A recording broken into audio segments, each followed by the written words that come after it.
L'électricité, c'est extrêmement important, mais je vais changer de décor pour parler des mines et ce sera l'occasion d'accueillir mes confrères Mohamed Gueye du Quotidien et Malick Ndao de Sud Quotidien. Je demanderai aussi au public comme la CNES, mais aussi nos chers étudiants, s'ils ont des questions à poser, ils auront à le faire dans le secteur des mines. Et nous allons commencer par un reportage. C'est un extrait de l'émission Horaire Bi de Bessel Bass ici à TFM. Et c'est un récit de Aminata Mbaresso qui a rencontré deux orpailleurs venus d'horizons divers et d'horizons même lointains à la recherche de l'or. Suivons ce sujet.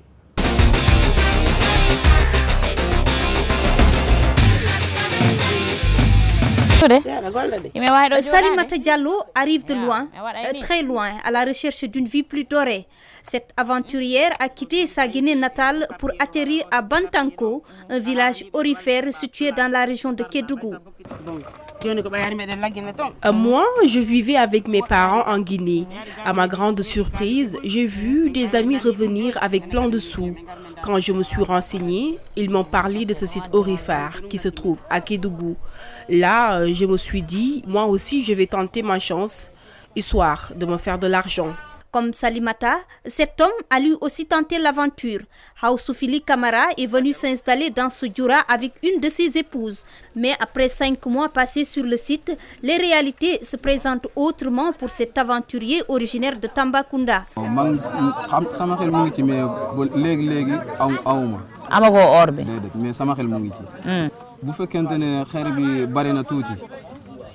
Depuis 5 mois, je suis ici, mais je peine à trouver de l'or. Le travail n'est pas aussi facile comme on le pense.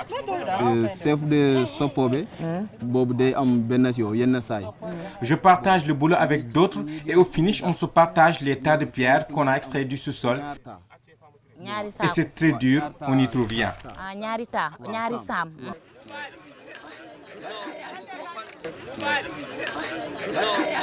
À Bantanko, la quête de l'or n'est pas de tout repos. C'est un dur labeur, souvent non sans risque. C'est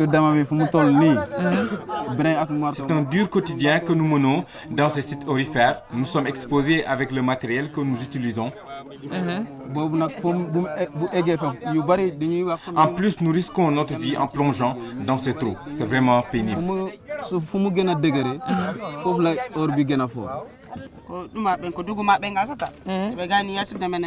À l'aide d'une poulie, je fais remonter le sac de pierres extraites du sous-sol. C'est une véritable gymnastique et après, j'ai tout le corps qui me fait mal.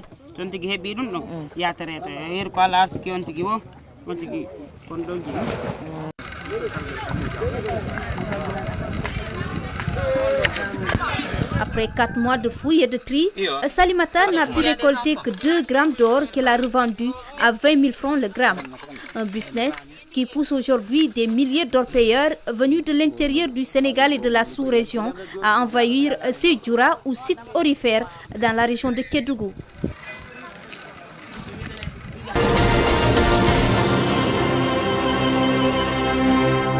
Un sujet qui illustre l'exploitation des ressources minières, mais rien à voir avec ces grosses compagnies minières qui se trouvent à Sabodola et ailleurs dans des régions du Sénégal. Parce que les mines, c'est un vaste sujet. Il y a de l'or, il y a le zircon, il y a les phosphates et toutes les autres mines. Mohamed Gueye du Quotidien, Malick Ndao de Sud Quotidien. Mohamed Gueye, merci d'être venu sur ce plateau. Si vous avez une question à poser à Monsieur le ministre, je sais que l'électricité vous intéresse, mais on y reviendra vers la fin de l'émission. Merci Mamadou. Merci Monsieur le ministre. Si vous permettez que je revienne un peu sur une étude que vous aviez commanditée dans votre département concernant un peu les retombées des entreprises minières au Sénégal. Vous aviez démontré que, en fait, quasiment en 10 ans, le Sénégal n'a pas récolté plus de 410 millions de francs CFA. Mais je me demande aussi quelque part, qu'est-ce que le Sénégal gagne avec les sites d'orpaillage? Quand on voit les problèmes que cela nous crée, quand on voit la criminalité qui s'y développe, et on s'est dit quelque part que l'État qui est au courant de ce phénomène laisse ces populations s'y rendre de plus en plus et cherchent même à les encadrer. Y a-t-il un intérêt de l'État à faire perpétuer ce système? Finalement, à se demander nos richesses aurifères. Quel est notre intérêt là-dedans? Si les grandes compagnies ne nous rapportent pas grand-chose, qu'est-ce que les petits orpailleurs nous rapportent? Pourquoi est-ce qu'on doit les maintenir? Merci Mohamed. Première question. Merci Mohamed. C'est vrai que quand on suit même le reportage, la question est pertinente parce qu'à la fin, la bonne dame qui est pratiquement sous terre pendant 4 mois gagne 20 000 francs, ou en tout cas, ce n'est pas une forte rémunération. Et quand on sait également tous les problèmes connexes, la prostitution, le sida et beaucoup d'autres maladies, même les maladies liées en tout cas à l'atteinte à l'environnement. L'atteinte à l'environnement, il y a beaucoup de choses. Ce qui se passe, c'est que dans le domaine de l'exploitation de l'or, le code minier qui est actuellement en vigueur n'avait pas vraiment laissé de la place à l'orpaillage.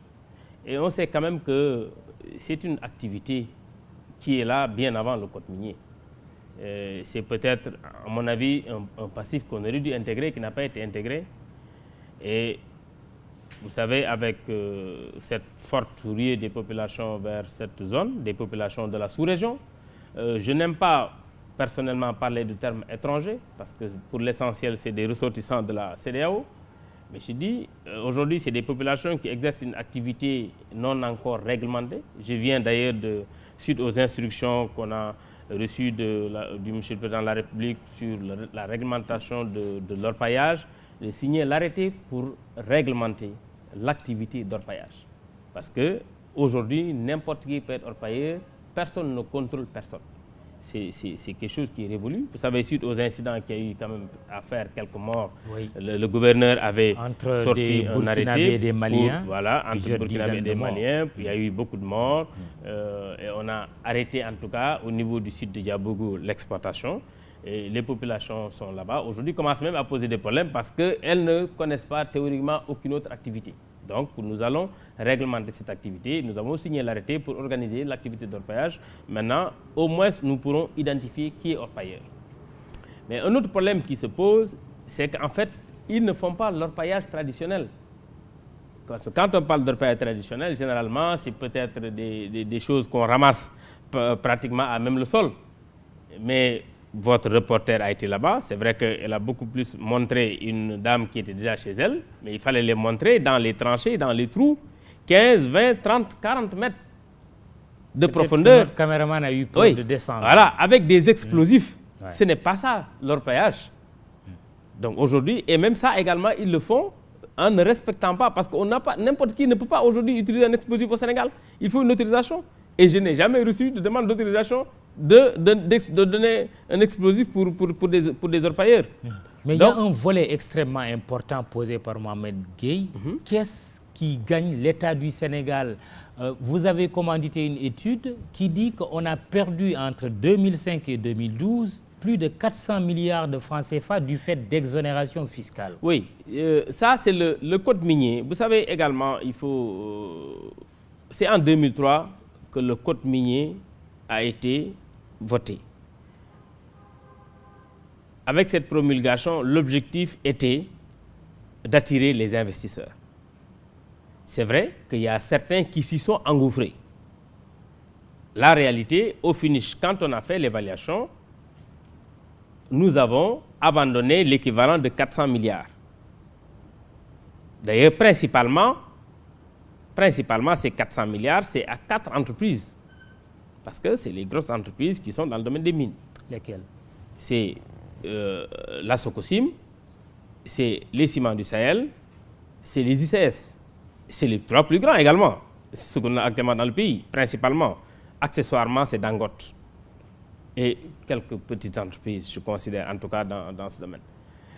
On les a attirés avec un code, je dirais, attractif.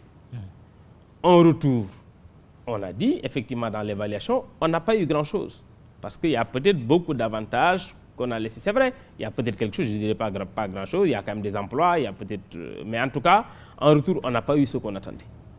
C'est ça la réalité, c'est pourquoi on est en train de changer le code minier. Et la procédure a déjà démarré. On a déjà fait un atelier. J'ai également signé l'arrêté pour la composition donc, de la commission qui doit faire la révision du code minier pour, selon l'adapter aux orientations que le président de la République nous a données pour que le code soit attractif. Délai? Bon, on pense que d'ici la fin de l'année, déjà, ils pourront nous produire quelque chose. Parce que quand même, vous savez également, ce n'est pas des choses faciles. Parce que déjà, les entreprises avec qui nous avons signé des conventions. On ne peut pas unilatéralement se lever et changer des conventions. C'est des entreprises qui ont des budgets des fois supérieurs à notre budget. Mais aussi qui vous attaquent. Vous allez payer beaucoup d'argent à Kumba Ressources. Oui, ArcelorMittal aussi, le dossier est pendant devant la justice. C'est pourquoi je dis c'est des contrats. On est obligé, si on change certaines dispositions qui les concernent, de négocier. Ça n'a pas été facile. Vous savez, je prends un cas très simple. Quand on a changé en 2012 la contribution spéciale, et ça nous a amené beaucoup de problèmes. On était obligé de prendre entreprise par entreprise pour négocier. C'est récemment, lors du déplacement du président de la République au niveau du Canada, au niveau des États-Unis, qu'on a trouvé un accord avec Teranga, qu'on doit d'ailleurs signer le 29 mai. Malick Ndao, quand même, après Mohamed Gueye. Malick Ndao, oui. Le Sud Quotidien, merci. Merci Mamadou. Bonjour Monsieur le Ministre. Ouais, je resterai dans ce secteur-là pour souligner un peu son importance déjà, parce que ça m'inspire une question liée directement à l'actualité, pour parler de volonté politique. C'est vrai, le code minier est en cours de révision aujourd'hui, avec l'atelier que Monsieur le Ministre a rappelé tout à l'heure.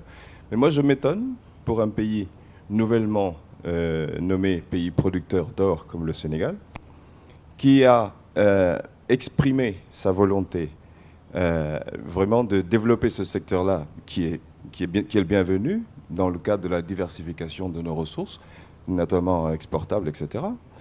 Mais quand on parle de l'actualité, actuellement, il se déroule à Sydney la 6e conférence mondiale de l'ITA. L'ITA, c'est l'initiative pour la transparence dans les industries extractives. On parlait tout à l'heure de perte de 400 milliards de francs CFA au niveau de l'État, etc., etc. Aujourd'hui, la tendance mondiale, et pour redescendre à une échelle africaine, le Mali, le Burkina Faso, qui sont des pays producteurs d'or, comme le Sénégal, ont complètement adhéré à l'ITA, justement, pour aller dans le cadre de la transparence. Mais on s'étonne que le Sénégal ne soit même pas présent actuellement au niveau de cette conférence mondiale où se prennent certaines décisions.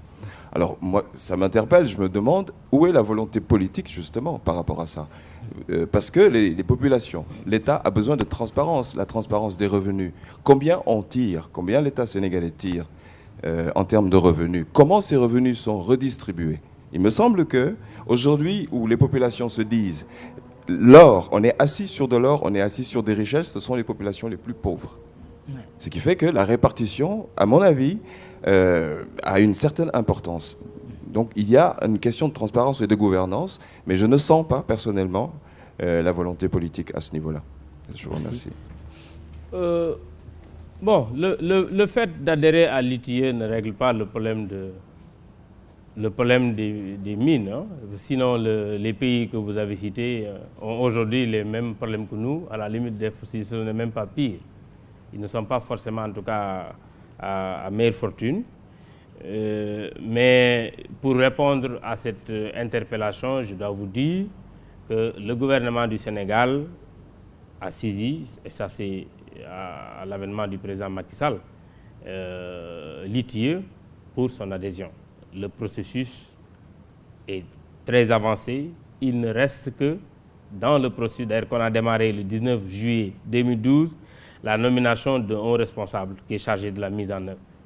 Et cette personne a été choisie et en début juin, il n'y a que ça qui reste dans la procédure pour l'adhésion du Sénégal. Et en début juin, cette nomination sera faite par M. le Président de la République. Parce qu'on a déjà choisi. Mais sinon, toute la procédure a été faite et ça n'a démarré qu'en juillet 2012. Donc, on pensera qu'au mois de juin, tout sera fini. Il dit le Sénégal est pauvre de sa richesse quand on parle des ressources minières. Mais ça, il le dit après nous. Nous avons fait plus que dire, on l'a constaté par des documents, Et c'est ce que nous sommes en train de changer. Oui, qu'est-ce que vous faites concrètement? Une question, par exemple, ArcelorMittal qui devait exploiter le fer de Falémé n'a rien fait. Aujourd'hui, l'affaire est pendante devant la justice. C'est une question qui complète celle de Malick Ndao. Mais justement, au-delà du constat, qu'est-ce qui est fait concrètement? Non, vous prenez ce cas très simple. Qu'est-ce qui s'est passé dans l'affaire ArcelorMittal? Nous avions un contrat avec Kumba, une société sud-africaine, pour l'exploitation des minerais de fer de la Falémé. Ce contrat n'est pas arrivé à terme. Est-ce que Kumba a fait ce qu'il devait faire? Je ne pense pas. Mais en tout état de cause, l'État du Sénégal a rompu, dit-on de manière unilatérale, ce contrat. Kumba a esté en justice et Kumba a gagné. L'État du Sénégal a été condamné à payer plus de 120 millions de dollars. À peu près combien CFA? On n'est pas des Américains. 60 milliards à peu près. Bon, d'accord. Non, oui. Quelque chose comme ça. Voilà. Alors, quand ce problème est arrivé, parce que l'État du Sénégal avait rompu ce contrat au profit de Mittal, ArcelorMittal. Mais à l'arrivée également, celui pour qui on avait abandonné la fiancée n'a rien fait. C'est ça la réalité. Juste avant que le président Macky Sall n'arrive au pouvoir, c'est l'ancien régime qui avait en tout cas fait ces 2 forfaits, a esté en justice. On entend aujourd'hui le tribunal le délibérer. Vous êtes confiant? Très confiant de toute façon. Arcelor va être condamné? Je pense bien. Je pense. Et qu'est-ce qui va se passer après? Ils reviennent pour exploiter ou vous opterez pour quelqu'un d'autre? Non, ça dépend du verdict. Ouais. Ça dépend du verdict. Tout ce que je sais, c'est que présentement, nous avons quand même des sociétés qui ont exprimé le désir de prendre la Falémé. Mais nous avons voulu, avant de nous prononcer, d'attendre que le verdict soit prononcé. Nous pensons l'avoir au plus tard, la fin du mois de juin. Mohamed Gueye, après retour à Malick Ndao. Mohamed. Tu permets que je pose une question sur l'électricité? Bien sûr, allons-y. Oui, en fait, j'ai une autre question sur les mines, mais je préfère encore avant d'oublier. Sur l'électricité, j'ai entendu le ministre, ça m'a interpellé sur 2 points. Le premier point, c'est s'agissant du mix énergétique, quand vous avez parlé de la convention que vous avez signée avec KEPCO sur le prix de l'énergie. Vous vous félicitez d'avoir obtenu aujourd'hui 69 francs sur le kilowatt. Et bon, pour des usines qui devraient être inaugurées, si Dieu le veut, en 2015, parce que d'ici là, il peut couler beaucoup d'eau sous les ponts. Moi, monsieur le ministre, ça m'interpelle. Je considère que, pour moi, vous allez me dire que c'est mettre un peu la charrue devant les bœufs. Aujourd'hui, vous êtes très fiers d'avoir obtenu 68 francs, comme il y a... Avant vous, vos prédécesseurs nous vantaient les 89 francs que vous avez rejetés aujourd'hui. Qui vous dit qu'au moment de l'inauguration de l'usine, quand il s'agira de payer le charbon, on ne sera pas à 35 francs le kilowattheure, prix avantageux? Est-ce que vous aurez fait une bonne affaire en ce moment? On fera une bonne affaire. Parce que tout simplement, c'est vrai que peut-être on aurait dû entrer dans les détails pour vous expliquer ces 69 francs ou ces 89 francs. C'est généralement 2 parties. Il y a ce que nous appelons la partie fixe de ce coût et la partie variable de ce coût. C'est la somme de ces 2 qui fait les 69 francs. Donc la partie fixe n'est pas censée changer, peut-être d'ici 2 ans, d'ici 3 ans, mais la partie variable peut changer et elle changera avec le prix. Donc si nous sommes à 35, ça veut dire que nous aurons également bénéficié de ça. C'est clair, en langage de journaliste. Mais sur le dossier électricité, avant de revenir sur les mines, vous avez parlé tout à l'heure des Américains. La presse a eu en tout cas évoqué cette affaire en disant que c'est une histoire encore de gré à gré. Mais on se souvient que Sénélec, le gouvernement du Sénégal, avait aussi signé une convention avec EDF. Qu'est-ce que vous allez faire des Français? Les chasser pour amener les Américains? Non, les Français sont toujours là. Les contrats pour lesquels ils étaient en train de travailler sont toujours en cours. Et qu'est-ce qu'ils font? Ça vaut vraiment le coup? Oui, ça se passe bien. Mais les Français étaient impliqués dans comment dirais, les extensions au niveau donc de Kahone, Cap des Biches, ça se passe bien, on n'a pas de problème avec les Français. Ce n'est pas un problème de nationalité, nous cherchons des investisseurs, j'ai dit tout à l'heure qu'ils soient sénégalais, français ou anglais, s'ils nous proposent quelque chose qui est dans notre mix énergétique, nous sommes preneurs. Vous dites gouvernement de rupture, de bonne gouvernance, mais tout cela doit quand même faire l'objet d'appels d'offres pour que les choses soient transparentes. Vous savez, l'appel d'offres ne veut pas forcément dire que c'est transparent. L'appel d'offres ne veut pas forcément dire que c'est transparent. Du point de vue du principe. Il faut que peut-être certaines personnes cessent de s'ériger en donneurs de leçons. Personne n'est plus patriote que nous. Il ne faut pas penser que les gens sont plus patriotes que nous. On sait très bien également ce pourquoi nous sommes. Il faut vous retourner que vous n'êtes pas plus patriote. Oui, mais généralement c'est ça. C'est plutôt ce message. Il ne faut pas que les gens pensent qu'avec l'appel d'offres, on est forcément plus transparent. Il y a eu des appels d'offres qui ont abouti à des prix beaucoup plus costauds, on négocie. Je vous donne un cas très simple. Aujourd'hui, nous avons demandé à des entreprises de nous faire des propositions de prix sur le solaire, mais beaucoup d'entreprises nous ont proposé 110, 120, mais quand un entrepreneur vient me proposer 65 francs, est-ce que je vais, sur un contrat de 20 ans, je vais le refuser uniquement parce qu'il n'y a pas un appel d'offres? Quand il me propose 65 francs le kilowatt-heure, je cherche, parce que même la procédure de gré à gré, mais ce n'est pas une procédure interdite, c'est une procédure qui est également réglementée. Malick Ndao. Oui, merci Mamoudou. Je vais revenir sur l'électricité, Monsieur le Ministre. À un moment donné, on avait mis en place un comité de restructuration du secteur de l'électricité qui s'était réuni à plusieurs reprises, qui avait fait des recommandations. D'abord, je voudrais savoir est-ce que ce comité existe toujours, mais que je sache, c'est un comité qui n'a jamais produit un rapport de mission ou etc. En tout cas, je ne l'ai pas vu. Mais tout ce que je sais, c'est que parmi les recommandations, les grandes recommandations de ce comité, il était question justement de ce charbon. Ces études disaient que, avec le retard de l'arrivée du charbon, l'allocation des groupes coûterait quelques 50 milliards de francs CFA par an au Sénégal. Et on nous parle aujourd'hui de l'arrivée du charbon dans 3 ans. Ça veut dire que, est-ce que d'abord, on est toujours dans cette tendance de location des groupes qui nous coûte cher? Et qu'est-ce qu'on va faire pour justement renverser la tendance par rapport à ça? La location de groupe n'est pas quelque chose de spécifique au Sénégal. Vous savez, dans l'aspect production, vous avez besoin de produire des kilowattheures. Si vous n'avez pas ces investissements et que vous les voulez, vous êtes obligé de les louer ou de les acheter. Si vous avez un programme d'investissement, vous pouvez louer le temps que vos investissements soient là pour acheter.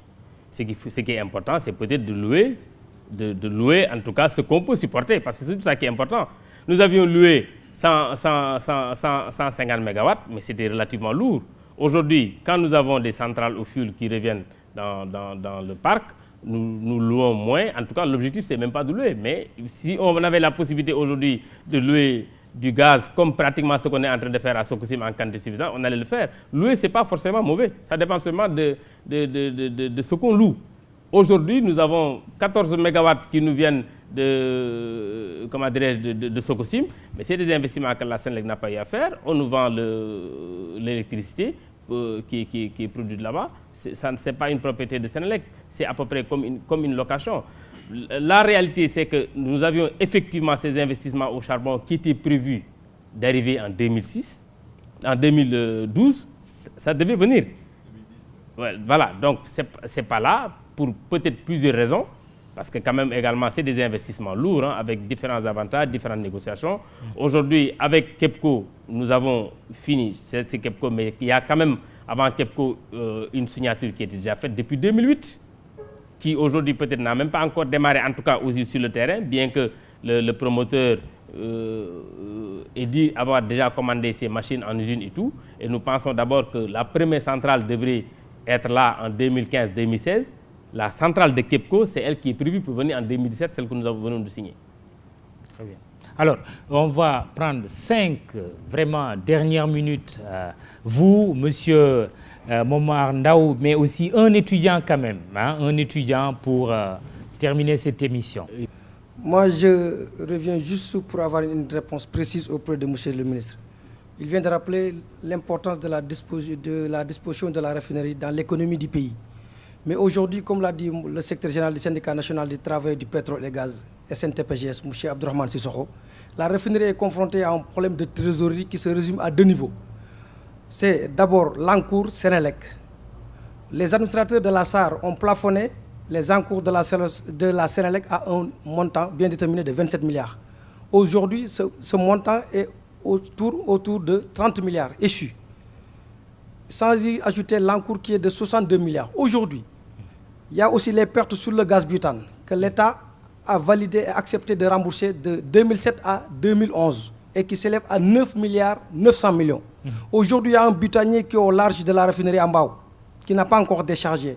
C'est toujours lié à ces difficultés de trésorerie. Il n'y a pas un problème financier, mais c'est un problème de disponibilité d'argent. Une centaine de milliards, pour être précis. Voilà, donc aujourd'hui, le problème, c'est la Sénélec qui nous aide quand même à ce que la Sénélec nous paye d'abord notre argent, à ce que c'est l'État qui a validé les pertes de 2007 à 2011 quand même, que l'argent rentre dans les caisses de la raffinerie pour nous permettre de souffler pour le bonheur de la population du Sénégal. Très bien. Merci. On prend une question de Momar Ndao et une dernière d'un étudiant. Le monsieur le ministre répond. Momar Ndao. Merci beaucoup, Mamadou. Monsieur le ministre, bonjour. Vous n'avez pas répondu à la question sur le comité de restructuration, s'il ça continue ou pas. Je voulais juste vous le rappeler. Alors, moi, je vais plutôt parler des mines. Bon, bien sûr, vous avez répondu par rapport à la question sur le choix du solaire, parce que vous avez 69 francs aujourd'hui et sur 20 ans. Maintenant, est-ce que ces 69 francs peuvent être garantis avec une corrélation par rapport aux différentes évolutions? Parce que si aujourd'hui vous avez 69, peut-être qu'avec l'évolution technologique, les prix vont baisser. Est-ce que vous avez pris en considération une corrélation qui permettrait d'avoir les prix plus bas, ou est-ce que c'est 20 ans linéaire? Bon, maintenant, sur les mines. Oui. Alors, nous avons vu qu'en Afrique, tous les pays qui sont déstabilisés le sont parce qu'ils recèlent des ressources minières. Est-ce que sur le plan géopolitique anticipatif, est-ce que l'État du Sénégal est conscient de cela pour anticiper, parce que le développement des petits orpailleurs, machin, etc., on ne sait pas ce que cela va faire demain, c'est une bombe à retardement. L'autre élément, c'est par rapport à j'avais suggéré qu'il y ait un comptoir. Parce qu'aujourd'hui, si vous avez un métal précieux, une pierre précieuse, vous n'avez pas quelque part où vous pouvez aller qui est supervisé par le ministère pour que l'on puisse vous certifier, en tout cas, la qualité donc, de la pierre ou du métal. Est-ce que vous avez avancé sur cela, ou est-ce que c'est déjà terminé? Le dernier élément, c'est par rapport aux maladies qui sont liées en tout cas à l'orpaillage. Parce qu'il y a des maladies sexuellement transmissibles, il y a les maladies liées à l'activité. Et tout cela, qu'est-ce que l'État du Sénégal a prévu pour anticiper sur les difficultés? Merci, Momar. Un étudiant de l'ENSUD veut prendre la parole. Merci. Oui, une petite question pour vous. Bonsoir tout le monde. Bon, je me nomme Mor Sokhna Diop. Je suis étudiant en 5e année à l'École supérieure polytechnique de Dakar, au département génie électrique. Donc ma question sera surtout axée sur l'aspect énergétique, sur l'aspect électricité surtout. Oui. Bon, d'après l'inventaire de toutes les interventions, on note que la situation macroéconomique et sociale met en évidence un certain nombre de défis à relever. À plus forte raison, le déficit énergétique, et qu'on doit forcément combler ce gap pour qu'il y ait une attractivité de l'économie sénégalaise aux investissements privés. Oui. Maintenant, on sait pertinemment que le pétrole est la source, ou bien disons la cause mère des problèmes que nous rencontrons aujourd'hui. D'où la justification parmi tant d'autres de faire une ruée vers les énergies renouvelables, en particulier le solaire, parce que le Sénégal est ensoleillé. Et au mois d'avril, on peut dire qu'on a 7 kWh par jour, par mètre carré par jour, et on n'exploite pas ce potentiel solaire-là. Et le problème du solaire, c'est le problème de stockage. Je vais venir à une question. C'est le problème de stockage qui est à hauteur de 35 à 40% du coût d'investissement. Donc pourquoi l'État tarde à statuer sur la possibilité d'interconnexion au réseau de la Sénélec pour soulager les promoteurs qui voudraient, par exemple, s'investir dans ce domaine. Merci, cher étudiant. Vous commencez à répondre à cette question et puis aux autres, Momar Ndao et aussi les pétroliers. Merci, c'est Mor Diop. Oui. C'est vrai que, bon, je pense qu'on l'a rappelé tantôt, hein, on a trouvé beaucoup de problèmes. Nous sommes en train de mettre en place des solutions. Dans la production, je pense que j'ai suffisamment expliqué vers le mix énergétique d'ici à l'horizon 2017 pour avoir peut-être beaucoup de production. On a listé l'ensemble des programmes qui sont déjà approuvés. Au moment où je parle, ça fait pratiquement un mois parce qu'on a donné, d'ici mi-juin, Senelec aura pratiquement fini de négocier, en tout cas, tout ce qui est contrat d'achat d'énergie pour la production.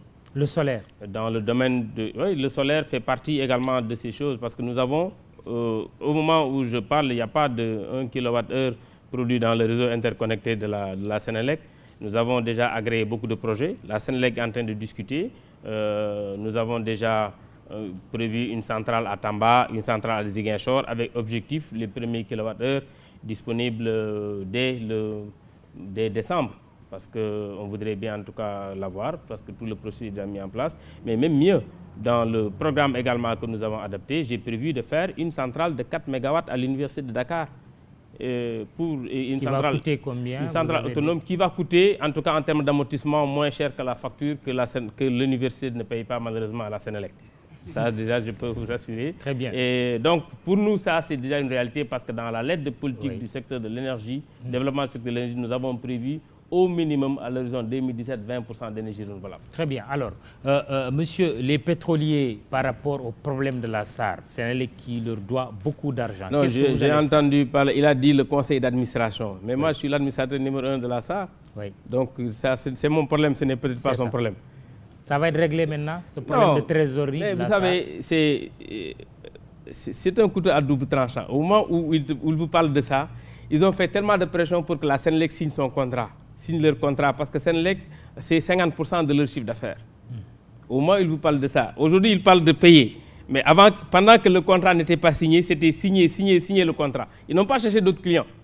Oui, ça a été signé quand même. Senelec doit respecter ses engagements. Mais 30 milliards, ils ne sont pas à l'arrêt. Plus 9 milliards, ça fait presque 100 milliards. Il a posé un problème qui est le nôtre. Oui. Il a dit le conseil d'administration. J'ai dit le conseil d'administration, c'est nous. Et quelle est la solution aujourd'hui de la SAR? Non, c'est-à-dire que c'est des problèmes ponctuels que Senelec peut traverser, mais ça ne leur empêche pas aujourd'hui de connaître une exploitation. Il a parlé effectivement de problèmes sur lesquels l'État est en train de travailler. Je le rectifie quand même. On n'a pas encore validé toutes ces pertes commerciales qui ont été réclamées par la SAR. C'est un processus qui continue. Quand ce sera validé, vous aurez le chèque comme également les autres, parce qu'il parle de pertes commerciales qui ont eu lieu entre 2007 et 2011. Donc, c'est des choses qu'il faut quand même, avant de payer également, que les gens puissent regarder tout ce qui se passe dedans. Mais je peux vous assurer déjà qu'au moment où je parle, normalement, la SAR a dû encaisser aujourd'hui une bonne partie. Tout à l'heure, quand j'ai quitté, donc combien? 50 milliards, la moitié? Non, parce que ça ne fait même pas 60 milliards. Moi, je sais l'encours, ça ne fait pas 60 milliards parce que j'ai la situation que le directeur général m'a donnée ce matin. Oui. Momar Ndao qui vous reprend sur le comité de restructuration, est-ce qu'il va disparaître? Non, Momar, c'est lui-même que le comité n'est pas encore dissous. Donc, le comité est encore là. Quand il sera dissous, ce sera par voie administrative, ce qui n'est pas le cas. Il a posé quand même des questions assez intéressantes. Les mines, par exemple. Sur le comptoir, c'est également un processus qui est en cours et nous pensons pouvoir le faire très prochainement. Nous sommes en train de discuter. Vous savez, depuis longtemps, on parle de la production de l'or au Sénégal. Les budgets sont toujours pleins. Nous l'avons négocié avec nos amis canadiens et c'est normalement ce soir que je vais signer ce contrat pour que les budgetiers sénégalais puissent avoir également de l'or. Et naturellement, il faut un comptoir pour qu'on puisse apprécier de la qualité de cet or, qui du reste est de très bonne qualité. En termes de réflexion stratégique, la bombe que ça peut constituer, les mines justement, souvent qui font naître des conflits, dès qu'il y a du pétrole, c'est la guerre.